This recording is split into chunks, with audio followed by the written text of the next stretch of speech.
and the extensor indicis. This is the supinator muscle. It arises from the supinator crest of the ulna and winds round the upper part of the shaft of the radius to be inserted into it. It has been seen in the cubital fossa where the posterior interosseous nerve pierces it. On the back, the nerve appears through the lower part of the muscle.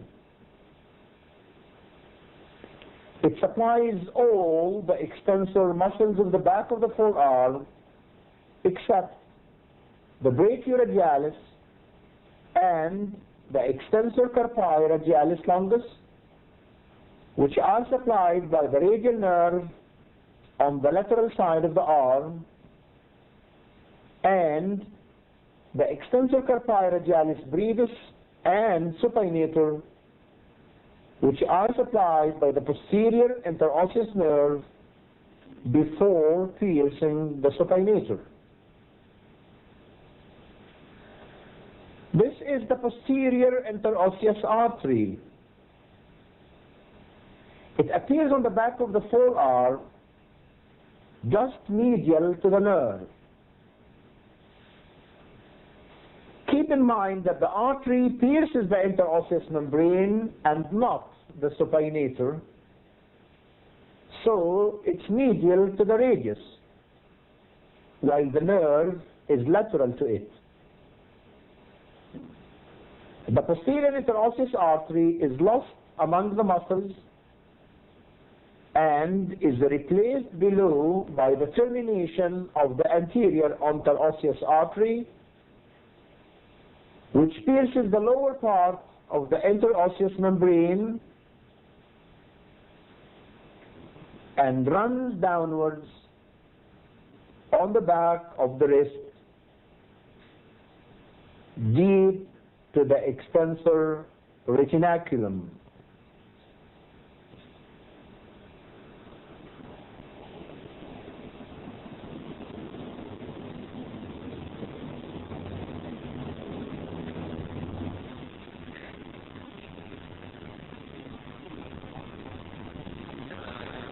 This is the abductor pollicis longus muscle lying edge to edge with the supinator. It arises from both the radius and ulna just below the supinator. This is the extensor pollicis brevis muscle arising from the radius. The abductor pollicis longus and extensor pollicis brevis muscles descend together, and their tendons wind over the two tendons of the extensor carpi radialis longus and brevis. The abductor pollicis longus is inserted into the base of the metacarpal bone of the thumb, while the extensor pollicis brevis is inserted into the base of the proximal phalanx of the thumb. This is the extensor pollicis longus muscle.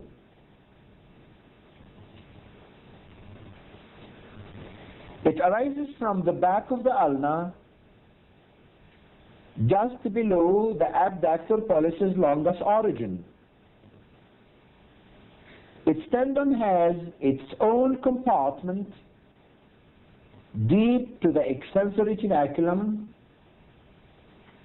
where it winds around the dorsal tubercle of the radius and the thumb. It forms the medial border of the anatomical snuff box, and continues on the back of the thumb to be inserted into the base of its distal phalanx. This is the extensor indicis muscle. It arises from the back of the ulna, just below the origin of the extensor pollicis longus muscle. Its tendon runs in the fourth compartment of the extensor retinaculum, together with the tendons of the extensor digitorum.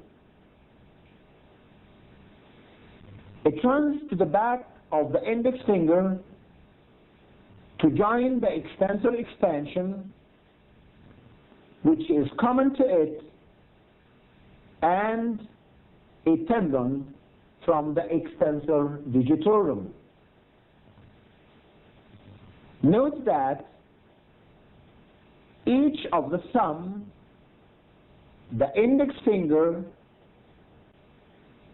and the little finger has two extensor tendons. The thumb has the extensor pollicis longus and extensor pollicis brevis. The index finger has the extensor indicis and a tendon from the extensor digitorum. The little finger has the extensor digiti minimi and a tendon from the extensor digitorum.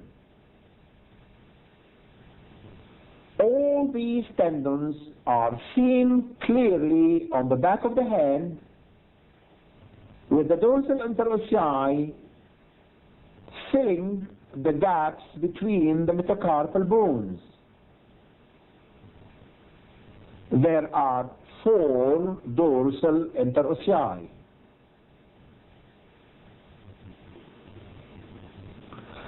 Both the palmar and the dorsal interossei put the hand in the writing position, and all are supplied by the ulnar nerve, which, if paralyzed, leads to a condition called claw hand.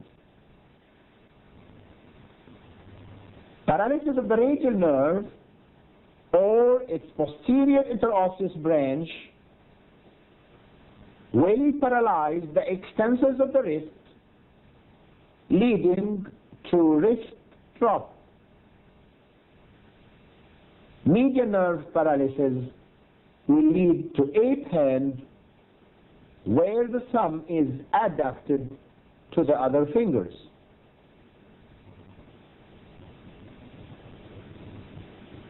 Well, this is the end of the anatomy of the upper limb.